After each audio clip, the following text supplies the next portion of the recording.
The wise ones realize that the fire is simply buried under years of neglect, waiting for a single spark to roar again. Most men give up their fire when they reach 60, saying to themselves that it has gone out forever. Imagine this, brother. Where your vigor previously reverberated, the wind howls through the void as you stand at the edge of a vast shadowy chasm. Society gives you a script once you reach adulthood. Fade subtly, stop wanting, and accept the dimming. What if I told you, however, that that is the biggest lie ever told to a man? Your sexual essence is the foundation of your strength, fortitude, and unwavering spirit. It is not a relic. Ignoring it damages the core of who you are, in addition to causing you to lose pleasure. We take it back tonight. We explore the painful realities, the shackling habits, and the liberating roots. This is a reckoning, not counsel. Do you feel prepared to look in the mirror? The first law is the autopilot trap, which is the tendency to rush through pleasure like a man running from his own shadow. Take note of the pattern. Many men over 60 view self-gratification as a hasty task, mechanical and aloof, seeking release without being there. It is characterized by rapid grasps, repetitive movements, glazed eyes from screens or memories, and a body as rigid as a coiling spring. No consciousness, no breath, just autopilot churning to a halt. Why are you being sabotaged by this? It is a psychological conditioning loop that is bent inward and is taken directly from Pavlov's playbook. Your brain floods tiny channels with dopamine, wiring pleasure to speed and intensity. Sensitivity fades with time. To experience a flicker, you need more intense pressure and more intense stimulation. From a philosophical standpoint, it is anti-stoic. Epictetus cautioned against becoming enslaved to habits that control you. Desire is not within your control.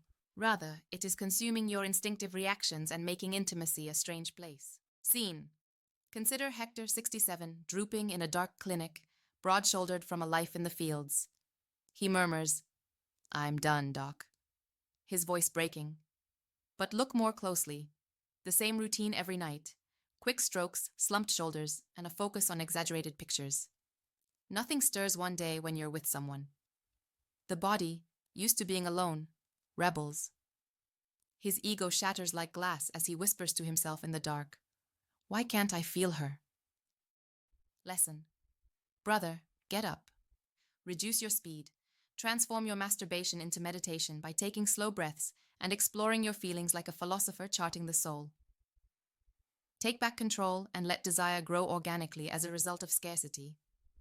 Consider this. How many times have you sprinted to the finish line only to discover that there was nothing there? Law 2. Complete surrender. Letting go of ejaculation like you've run from a battlefield. See it happen. Men withdraw following loss, the death of a wife, the scar of a divorce. They tell themselves, "That's for the young," and close the chamber of longing. The body sits still, forgotten like an old blade collecting rust. No contact, no release. The unseen mechanisms. Your prostate produces fluid that stagnates without any outlet while it churns on biologically. Congested tissues bulge, the urge to use the restroom at midnight, and dull aches that reverberate through your pelvis are all signs of inflammation. This shadow work is what Jung would refer to as ignored. Chaos is inevitable when the primal self is suppressed. Nietzsche's abyss glares back. Abstinence is avoidance, not mastery, which slows the loss of testosterone and saps your motivation. A vivid moment. Roberto, a 68-year-old northern veteran with steel eyes, wakes up 5 times every night with screaming bladder. He ignores the deeper throb as he groans. Age catching up, in the mirror. She'd understand. "I'm honoring her by stopping," says the internal monologue. The body rebels, a system under pressure pleading for freedom, yet the truth bursts in. After one guided session, he stands higher and his eyes light up. Takeaway. If your health permits, ejaculate purposefully at least 3 times every week. According to a Harvard research, 21 releases every month reduce the incidence of prostate cancer by 1/3. In contrast, authority commands, neediness pleads. When was the last time you respected your body as the temple it is, or did you allow fear to block your path? Law 3. The shame veil. As a warrior conceals his wounds, So too do you hide from your own touch. Observe the quiet. The phrase masturbation causes shoulders to drop and eyes to divert. Over 60-year-old men bear unseen burdens, childish echoes of dirty, sinful, and concealing desire behind guilt. It's a silent retreat from oneself that is sensed rather than articulated. Psychological depth. The stress hormone cortisol, which corrodes from inside, is elevated when shame is experienced. Isolation becomes a mental prison when it interferes with the flow of dopamine and the binding of oxytocin.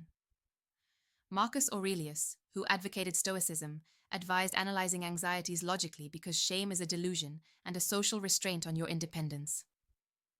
Polarity. Denial nourishes the ego and creates the shadow of despair while embrace erodes it. The plot develops. 72-year-old Luis, who is hollow and divorced, looks at blank walls. He tells his mirror, "Too old for that nonsense." Yet the evenings go on forever, and numbness begins to seep in. Talk to yourself. How would they feel? Weak. Simple touches and no judgment are used in therapy to peel back layers. Weeks go by, blood pressure falls, laughing returns. He gives it new vitality. Observation. Remove the veil. Declare, "This is mine, vital, human." Reconnect every day and let guilt to dissipate like a fog. Think, how many times have you triumphed over whispers from the past just to lose this one? Law 4. Chase digital ghosts that steal your real fire, the pornography mirage. Common trap. Screens call when experience wanes, offering escape through fast-paced, overstimulated environments. Men click more intensely, but reality becomes hazy. The explanation is that dopamine surges rewire receptors, making them need more for less excitement, which is the neurochemical basis of addiction. Porn-induced erectile dysfunction, when fantasy flourishes but flesh fails, sneaks in. In terms of philosophy, it's Nietzsche's slave morality, using external supports instead of one's own will. True desire is heightened by scarcity. Contrast the chaos of excess with the serenity of presence. Cinematic. 73-year-old Javier, a former firefighter, scrolls continuously, his muscles loosened by time. He confesses, just to feel something, in the glow. Nothing happens when the partner tries. Storm inside. Am I broken? A 30-day fast reboot causes testosterone to rise and senses to sharpen. His voice booms as he lifts weights once more. Detox is the challenge. Go back to your senses, breath, touch, and unrestrained imagination. Ask, have delusions taken your place, or are you in control of your desires? Law 5. The erection myth. Ignoring the vascular war within. Believing function fades without fight. False belief. No relationships? Don't worry. Men allow atrophy to occur by dismissing erections as optional. The cardiovascular sentinel, blood flow and nerve health reflect your longevity, is the fundamental fact.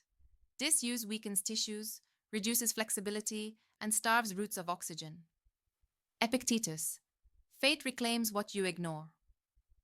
Psychology. Loss causes self-doubt. Ego is linked to power. Scene. An unidentified 65-year-old man is sleeping alone in bed. He stirs slightly but ignores it. Years later, failure strikes, opportunity knocks. The calendar 1 is the monologue. Re-engagement, mindful arousal, morning routines. He moves with purpose and his vitality is boosted. Lesson, stay in the flow. Stimulate once a week without exerting any pressure. Health blossoms. Think, do you protect your essence or let time steal it? Law 6, the hormonal eclipse. Your inner sun is dimmed, when testosterone wanes without a stand. Pattern. Neglect speeds up the decline, while age slows it down. Sedentary lifestyles and repressed sexuality speed it up. Mechanisms. Libido is linked to T. If sex is ignored, production further declines, impacting mood, muscles, and the mind. Breed imbalance was repressed by Jung's anima. Action breeds virtue, the Stoic remedy. For example, a 69-year-old retiree slouches through the days. Energy's gone. Touch is rekindled. Levels increase. He lives strongly, hikes and debates. Takeaway: have sex. Combine with sun and lifts. Question: are you going to eclipse or reignite?